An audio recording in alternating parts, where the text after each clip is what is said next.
It's a design thing. This is not bad kids. This is not bad parents. This is bad companies that are designing these products to addict and exploit. That's what we see every single day. Hello and welcome back to Tech Unfiltered. I'm your host, Ariel Geismar, and today we're going to be talking about something incredibly important. We're going to be talking about cyberbullying and the effects of digital harassment. Now, this episode might be of some sensitive nature, so if those topics are not for you, we'll catch you on the next episode. Now, I think it's been apparent for a number of years the impact that cyberbullying has had on young people.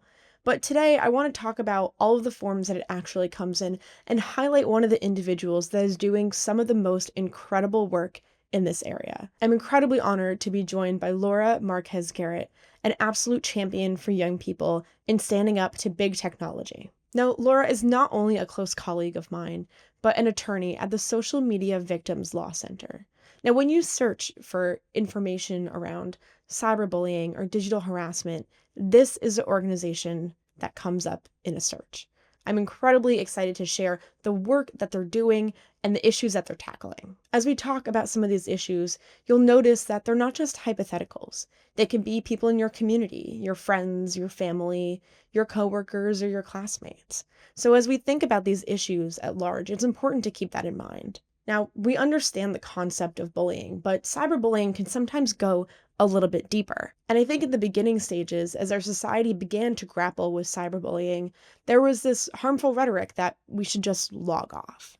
As our lives online and offline become melded into one, it's not just as easy as closing the computer or walking away. These are people who you may see on a regular basis at school, or people whose opinions matter to you in your community. We're going to put some resources at the end of this video as well as in the comments and in the captions. So if this is something that you are experiencing, there are resources and there are people available to help. This is not just something that young people experience, but this is experienced on a larger scale as well. One report from the United Nations talks about how we can combat cyberbullying and digital harassment, particularly digital harassment against women. One of the most effective ways to combat it is something called pre-bunking or inoculation, which is essentially explaining the tactics of manipulation and the narratives that are used against individuals online so that when we recognize cyberbullying and harassment in digital spaces, we have the tools to call it out, to report it, and to support the people who are experiencing it. If you see cyberbullying or digital harassment online, make sure to record it and tell someone. We'll add some more additional resources so you can learn more about what to do. There are some populations who are particularly vulnerable to digital harassment. One recent report found that 58% of girls and young women have experienced some form of online harassment. We also know that women who face multiple forms of discrimination are at higher risk for digital violence. So women of color, migrant women, and LGBTQ+ individuals all face higher risks of digital violence. There are also women journalists or women in political life. A recent study found that 73% of women journalists experience online violence over the course of their work. Now, one of the most important messages of this episode is, first of all, that there are resources available and people available to help and support you if this is something that you're experiencing. But the second is the ways in which these technology companies are not doing enough and are not doing their fair share in protecting young people against digital violence and harassment. Cyberbullying is an incredibly harmful force against our young people online. And social media platforms and other digital platforms have a responsibility to take accountability and do more in their part in mitigating these risks. They can start by designing their products to help young people report these in a more timely and effective manner. They can continue by responding to these reports in a timely and effective manner. They can also rewrite their algorithms to focus not on things that spew hate, but on things that uplift and create community. While I talk to Laura, you might notice that we discuss how important it is that social media platforms take responsibility for what happens on their platforms. One of the most important things is this.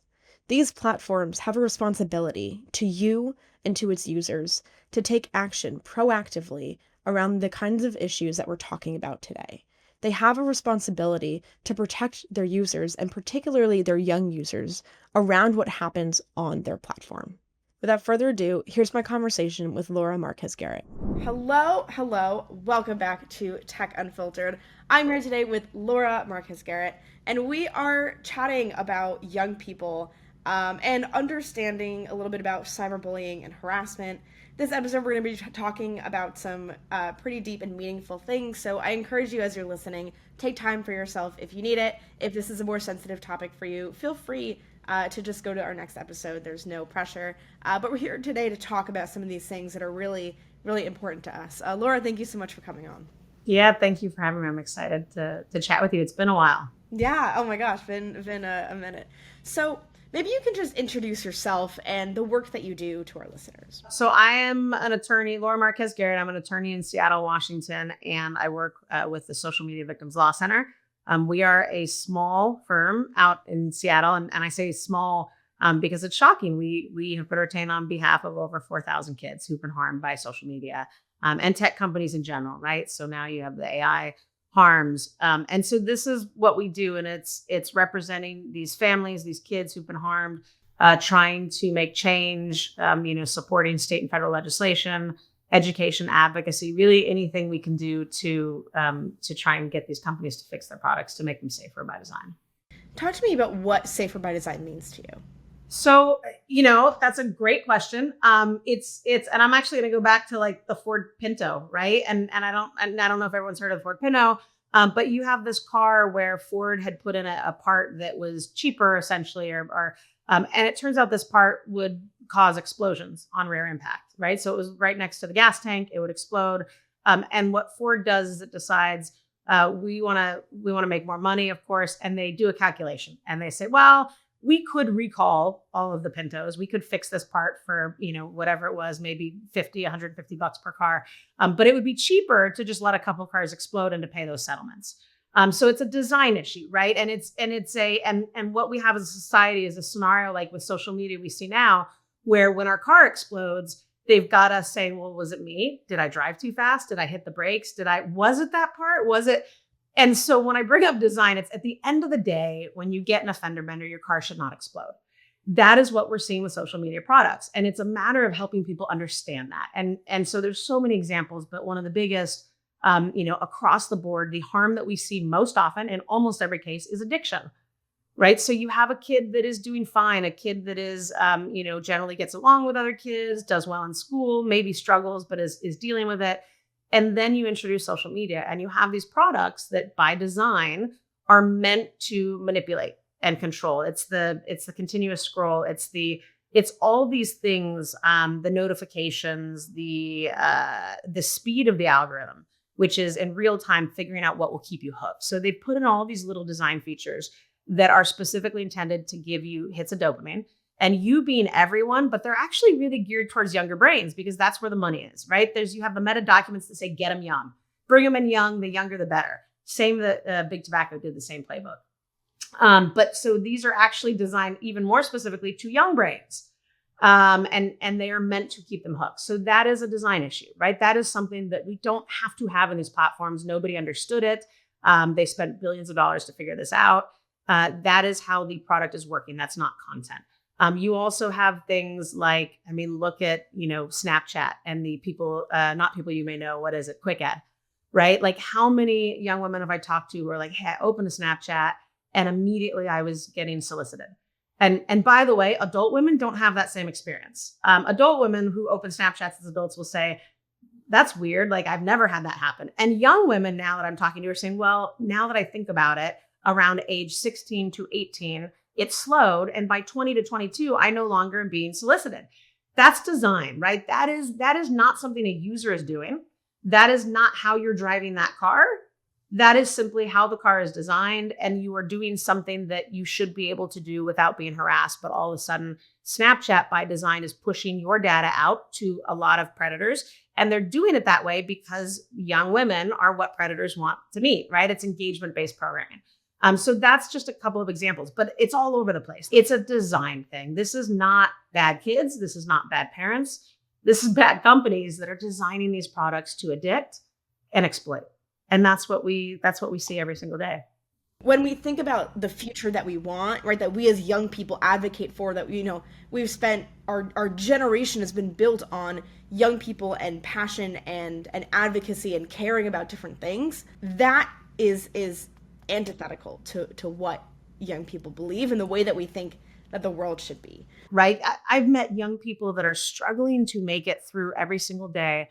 But the moment they realize these companies are doing to other young people what they did to me, man, it's insane, right? The strength, the power, the sense of justice, the sense of like, no, people that maybe wouldn't stand up for themselves when they see other young people getting hurt, young people, like they stand up and they put themselves in harm's way and they're willing to do things they would never do to protect other people. And so that's the answer to this, right? The answer is like, we need every young person, because you all know what's happening. I mean, we didn't know.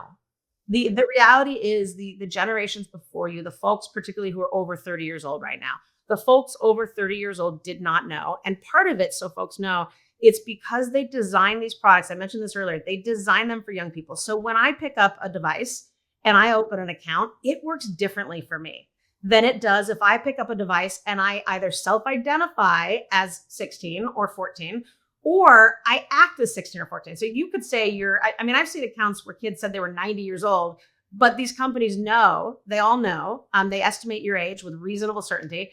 And so they know your real age. So the reality is, and what consumers need to understand is, your parents did not know because their experiences were different. It's designed that way, right? And so I think when I've met a lot of young people, there's sort of this assumption of like, well, you get drugs on Snapchat. Everyone knows that. And I'm like, no, we didn't know that, because your parent would have never allowed it if we'd known. And so for young people, it's become your norm. It's become of course we're exploited and abused, and the people that are called friends hurt us and abuse us, because that's what these companies have designed, and they knew it. And maybe they didn't set out to do it, but at some point really early on, they saw what they were doing and they kept doing it anyway. And that I think is so core to, right, that like they've kind of made these decisions to make us gamify our lives. Like right, like the whole idea of like a snap score, right, which is how many Snapchats, and these are particularly like images or videos rather than chats, Right. you've sent and received, right? That is a social gamification of popularity and Right. status. And it Your also, identity. It's your identity. right, it becomes your identity. And then it also, on the flip side, you want to have enough. But I, particularly for me, like as a woman growing up, you can't have too much, right? Because then you're talking to too many people and you're over social, and oh my gosh, like how many prospective partners are you talking to? And then there are labels with that, right? So you have to be sufficiently gamified, right, in terms of your like social To strata, be popular. right? But you can't be too popular, because then there are social implications with that too. And you know that, but really what the core of it is we're talking about 12-year-old kids. Yeah. And the reality is, before these companies started doing what they're doing, like the reality is you shouldn't have to worry about any of that. At 12, you should be going to those arcades where you get those tickets and those silly plastic toys, Yeah. right? You should be having fun, not feeling terrible about yourself. And that's what these companies are doing. And they know it. Again, like that's the biggie. It's not like, oops, let's fix this. They know it, and they're still doing that. Right. Right. And I think you make such a valuable point, right? Which is that young people have been taught that, our friends, do these really harmful things, right? Friends. Why don't, right? Like very heavy emphasis, right? On Because they're not your friends. These companies just convinced you because you're 12, you were 14. Yeah. And I've met with young people who have said, and it's, look, a lot of what I know and why I'm able to voice it are because of young people who've come forward and they've been willing to tell me their stories and they've been willing to talk about these issues. And some of the most heartbreaking things, and it's the patterns. It's when I hear over and over the same thing. And what I hear a lot, and I'll use the young woman example again. I hear a lot, women in their early 20s, for example, saying, look, I'm in my early 20s and now I know these people aren't my friends. But I was 12. And Snapchat and Instagram, they said they were my friends. They said that it was safe. They made it look safe. They put cartoons on it. And I get now that they weren't my friends, but I was 12. And these companies told me these were my friends. And that's so heartbreaking, right? Because that's what's happening. It's not, I'm sorry, but I'm not sorry. The predators are these companies.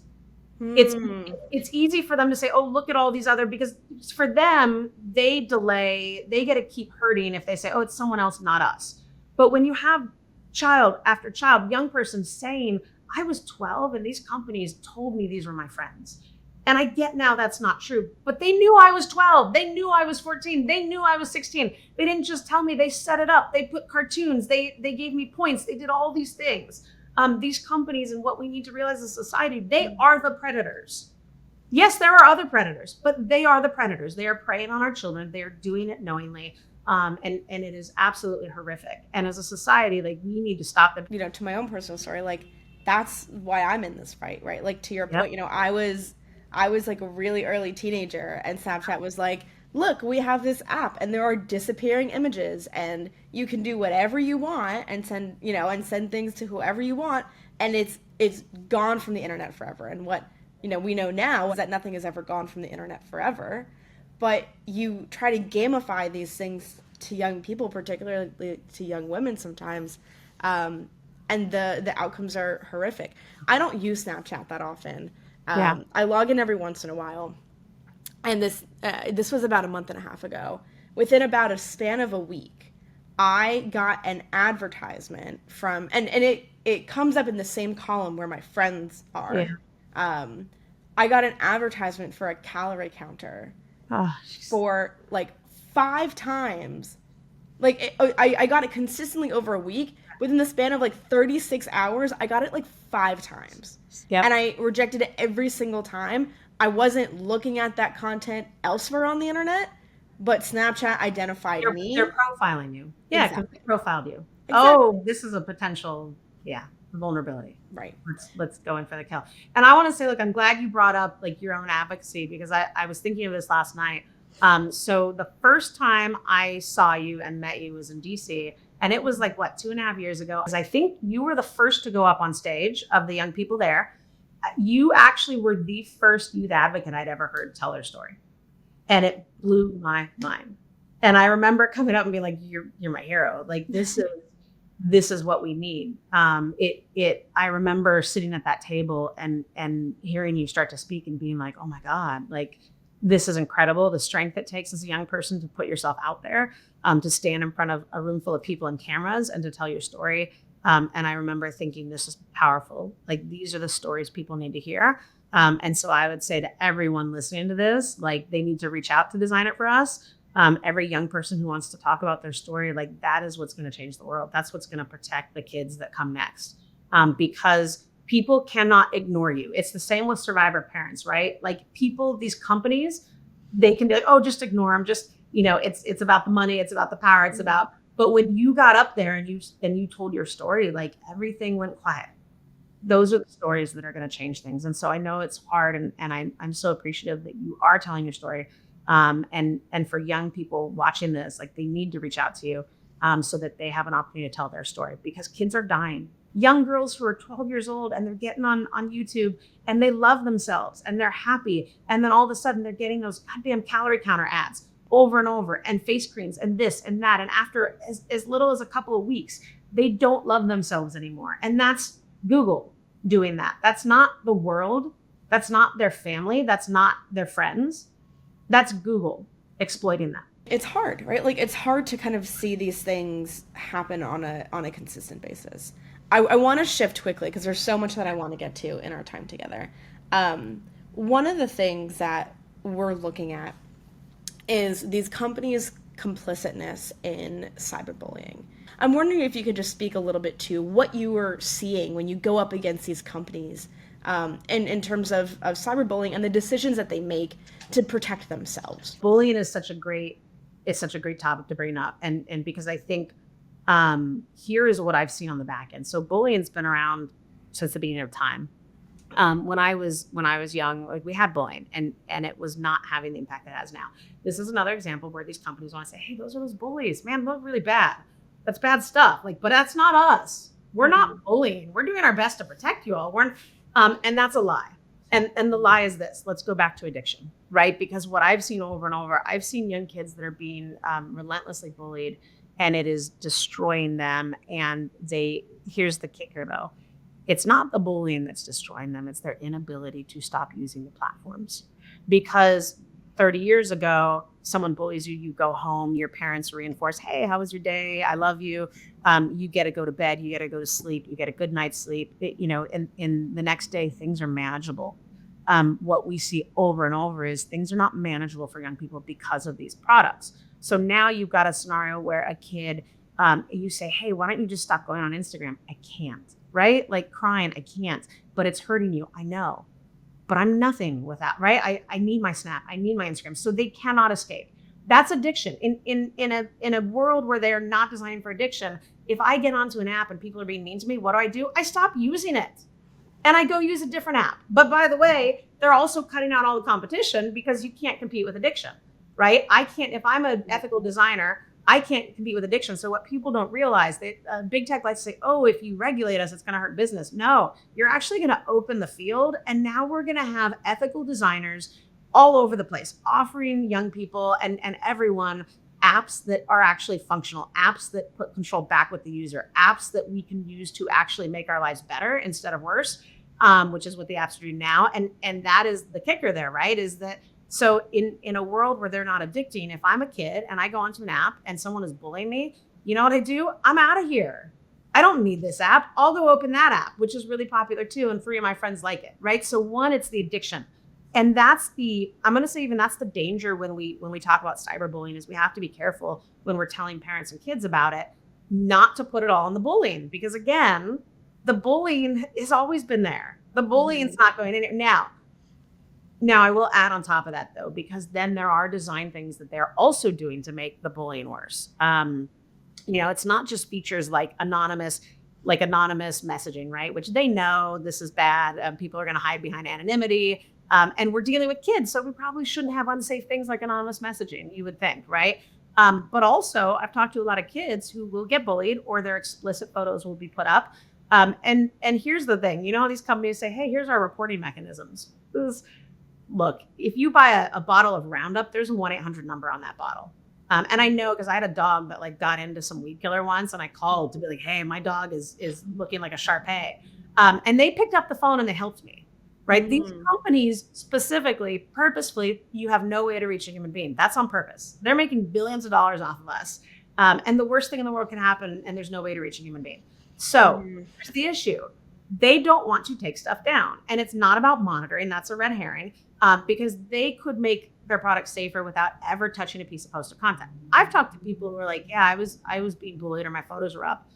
I had to have everyone I know report it every day for weeks before Meta took it down. And you're talking a child with explicit content up there.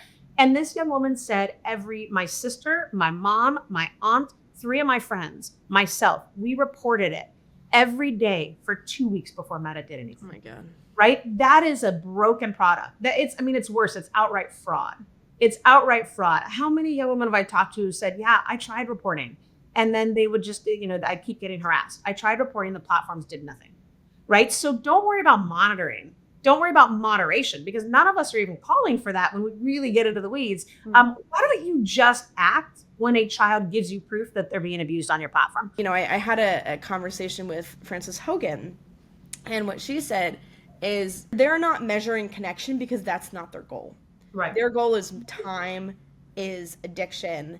Right. And I'm exactly like what you just said. You can't compete with addiction. And when you say you can't compete with addiction, I know also that you're talking about platforms, but I think it goes to the human experience too, which is like, what I can offer hanging out with my friend. I can offer great conversation, maybe an adventure, maybe go doing something. That might not be as mentally addictive as 200 pieces of content with really flashy 3-second introductions that give you really fast benefit and an emotional hit right away. I can't do that. I can offer my friendship, but I can't offer what these algorithms are. And so it's hardwiring our brain. It's rewiring our brains to reject each other and go more towards It's addiction. So look, when we talk about those 3-second flashy, it's designed to give you dopamine hits. And what I actually didn't realize till like a year ago when I looked it up, I'm like, I wonder what makes nicotine addictive. And if you look it up, what you're going to find is it mirrors what Sean Parker said in 2017, right? We were trying to give these little hits of dopamine. It's hits of dopamine. The addictive mechanism in nicotine, as I understand it, I'm not a scientist, but my understanding is it is the same thing that social media does. Think about what those do to a 30-year-old who starts smoking, right? And a 30-year-old smokes for 2 years and then they decide to quit. It's really hard to quit. Here's the thing though, that's a 30-year-old with a fully formed brain. Now, why don't we let 12-year-olds smoke?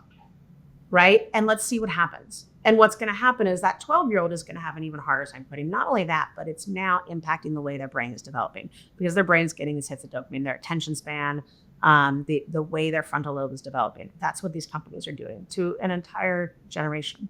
And they know it. They set out to do it and because they felt that they could.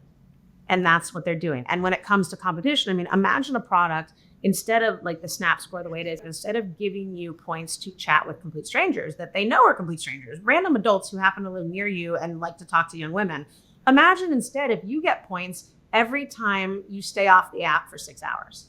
Imagine if you get points every time you sleep through the night, right? You could even build an alarm clock feature in there and the alarm clock goes up when you go to bed. And if you cannot take that alarm clock feature off, you get a point for every hour that alarm clock feature stays on your phone, like it blocks other apps, right? Or you get points for every sports event that you are in person and you later post. Like there are incentives these companies could give people to be healthy. And we're not saying they have to do that. It's not their duty. But we are saying they have to not purposely harm kids because it is an obligation. It's every company's obligation to be reasonable in how we are interacting with others, to make products reasonably safe. Something I like to ask people is, can you tell me one benefit of social media specifically to young people that is not available elsewhere on the internet? I'm sorry, but in my personal opinion, there isn't a single benefit that social media creates that kids would not get elsewhere if social media didn't exist. And I know this in part because in 95, when I went to college and I was a questioning youth, I used the internet, not social media. I used the internet to find chat rooms. I found a resource a mile down so I went to UC Berkeley. The Pacific Center is a mile down the road. My friends and I found community, LGBTQ plus communities. We found resources. I had, the first person I ever sort of chatted with was through the internet. Right now, here's the difference. When it was time for homework, when it was time to go to bed, I turned it off, and it was really easy to do that because it wasn't addicting me. All of those resources are out there. I don't have an answer for you. To me, the biggest benefit of social media throughout my life has been through my advocacy work, right? I was 16 years old, I was organizing my friends to do rallies, but honestly, most of that was on social media, but part of it was on text message too, right? Which was relational organizing, which is a fundamental of how we do advocacy. And if you didn't have social media, what would you do? You would have websites, passive websites that allowed people to connect that way, right? There's your competition. You would have all the resources we had in 1995 when these things started being born. We had those resources because those companies could sustain. You had bulletin boards.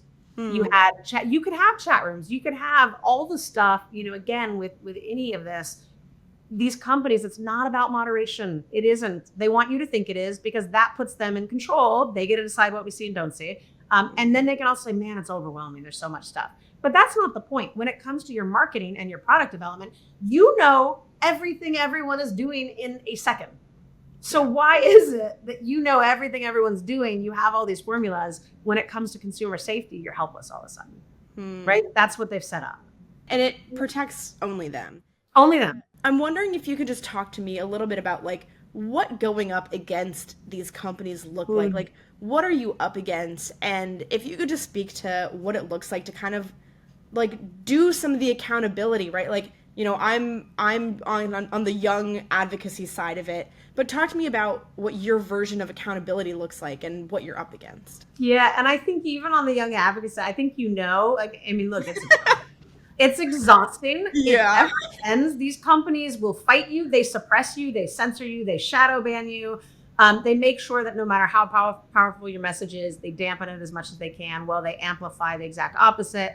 They send out propaganda. They pay millions and millions of dollars, send people to DC to shoot down really important, really critical legislation. state to state, all the states, they go to them, and no matter how much progress you make, you're always up against them doing everything they can to shoot you down.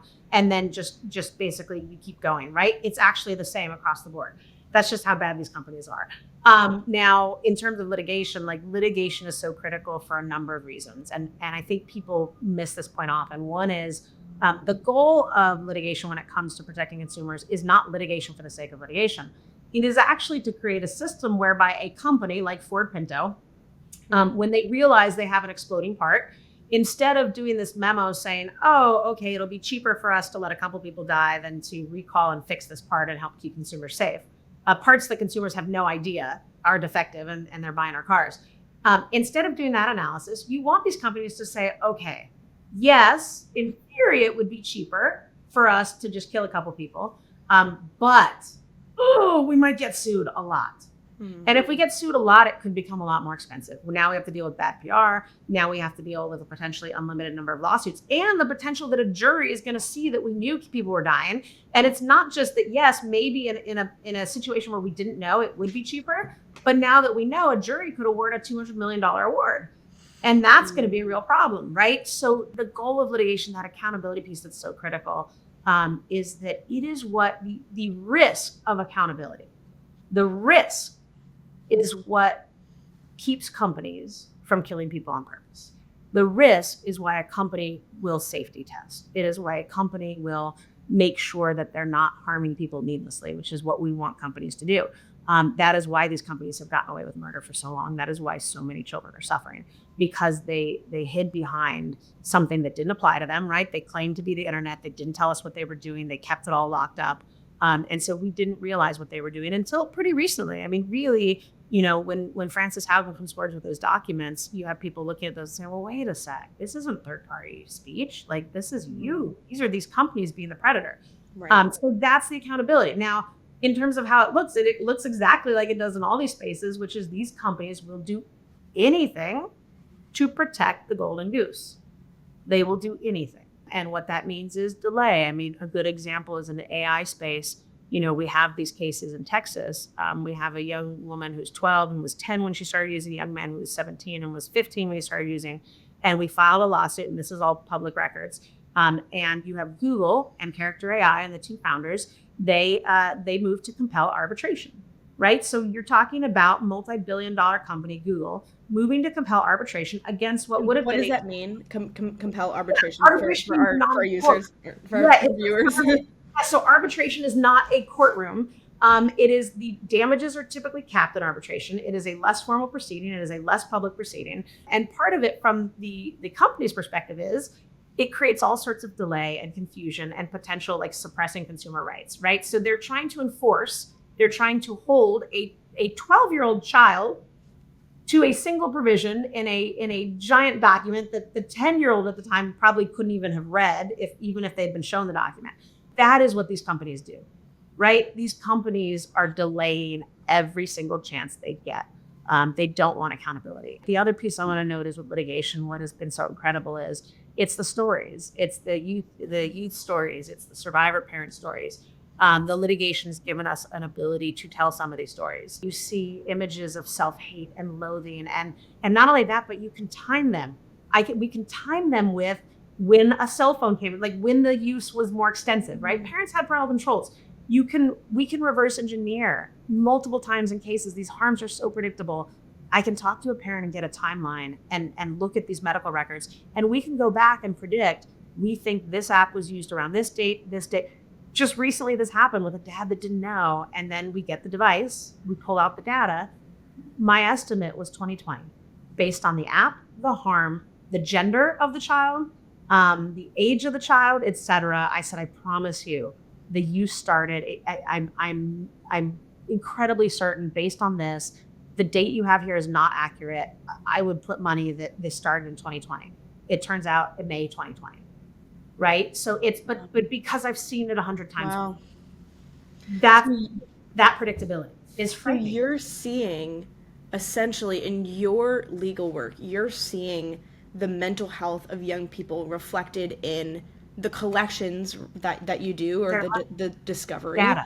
through their journals, through the data from their phones, through the data from the apps, Yes. police correspondence, you're seeing exactly their mental deterioration. Yes. And you can pin it to when these apps started without even knowing. Yes, and literally the type of harm I can based on just patterns. Now, theoretically, there's going to be outliers. We haven't seen those yet, but it's because we've caught the patterns after hundreds and hundreds and hundreds. We filed over 1,200 complaints, and at a certain point, you see those patterns of, okay, we know, like if a young girl has an eating disorder, if I know her age, I can often even tell you what platforms because it's so predictable, right? We can tell you. Because it's so predictable, because it's so built into these products. Mm-hmm. This is why we need you. Yeah. This is why we need you.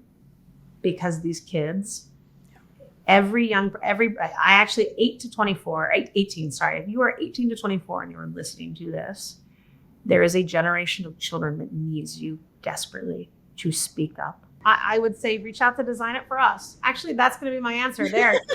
Set up. Reach out to Design It For Us and ask them about SMBLC because we're always here.